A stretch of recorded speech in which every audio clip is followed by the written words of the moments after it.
Meanwhile, Congress MP Manikam Tagore criticized senior Congress leader Digvijay Singh for praising the RSS organizational strength, calling it a famous self-goal.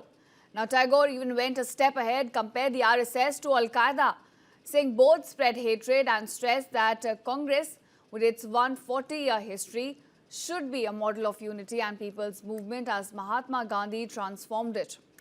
Now, this controversy, viewers, arose after Digvijay Singh shared an old photo of a young Narendra Modi sitting at the feet of BJP leader L.K. Advani, highlighting how grassroots workers can rise to the top leadership positions.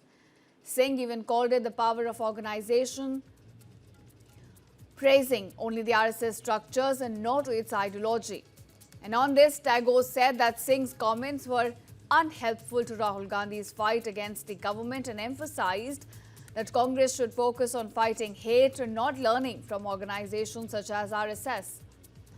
Remember, Digvijay Singh had later clarified that he only praised the organizational strength of the organization and remains opposed to the RSS and Prime Minister Modi. Meanwhile, the BJP used Singh's remarks to attack the Congress leadership, calling it autocratic and undemocratic.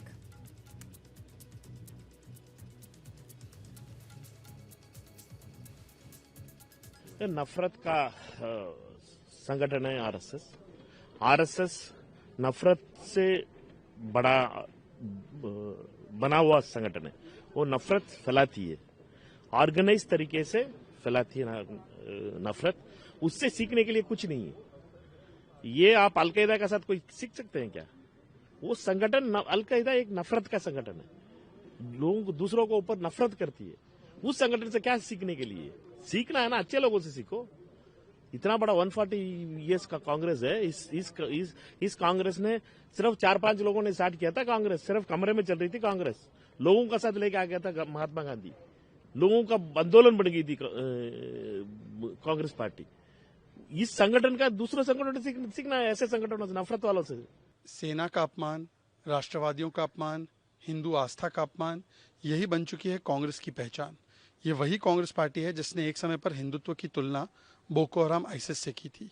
ये वही Congress party है जिसने 26/11 में पाकिस्तान को clean chit दिया और हिंदू और RSS को दोष दिया।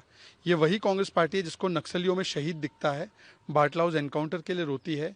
ये वही कांग्रेस पार्टी है जो अफजल और याकूब को मासूम मानती है।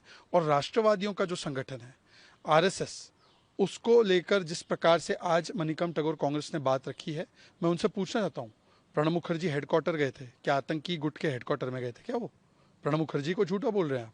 महात्मा गांधी जी ने प्रशंसा की, जेपी नारायण ने प्रशंसा की है, आम्बेडकर जी ने प्रशंसा की है। आरएसएस की प्रशंसा इतनी थी कि नेहरू जी के ज़माने में उनको रिपब्लिक डे प्रोग्राम में बुलाया। तो क्या आतंकी गुट को बुलाया क्या?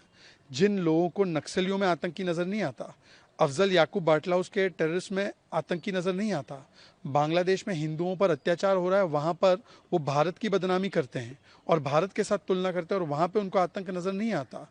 ये वही लोग हैं जो भारत के खिलाफ बोलते हैं। सेना में उनको सड़क का गुंडा नज़र आता है, ऑपरेशन सिंदूर पर सवाल उठाते हैं।